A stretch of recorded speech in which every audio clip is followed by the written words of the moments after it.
महाराष्ट्र के उप मुख्यमंत्री अजीत पवार उस वक्त अपना आपा खो बैठे जब एक वोटर ने अपनी समस्या के बारे में उन्हें बताया और समस्या के समाधान की बात कही, जिस पर पवार भड़के और बोले कि आपने वोट दिया इसका मतलब ये नहीं कि आप मेरे मालिक हैं। अजीत पवार का ये बयान अब राजनीतिक गलियारियों की सुर्खियां बन चुका है।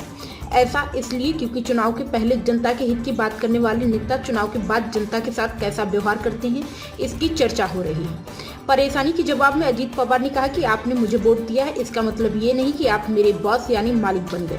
क्या आपने मुझे अब खेतीहार मजदूर बना दिया है। दरअसल बारामती की इस सभा में अलग अलग तहसील और गाँव में किसान अपनी समस्या लेकर पहुंचे थे, जिनके समाधान की आस सबको थी। किसानों की उम्मीद थी कि जन समस्याओं को अजीत पवार सुनेंगे और इन समस्याओं को सॉल्व करने को लेकर कुछ कदम उठाएंगे, लेकिन डिप्टी सीएम का ये रवैया देखकर हर कोई हैरान रह गया।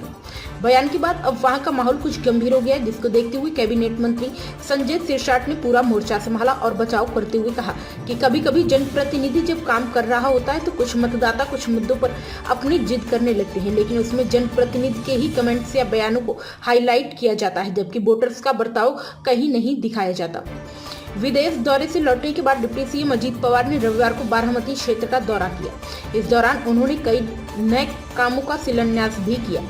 अजीत पवार ने कहा कि बारामती का रियल एस्टेट बाजार बढ़ रहा है, लेकिन मुंबई और पुणे के बड़े डेवलपर्स अभी भी इसमें एंटर नहीं कर पाए हैं। समस्याओं पर भड़कने के बाद उन्होंने अधिकारियों की भी क्लास लगा दी और हिदायत दी कि काम में कोई कमी नहीं आनी चाहिए, हर समस्या का समाधान किया जाए।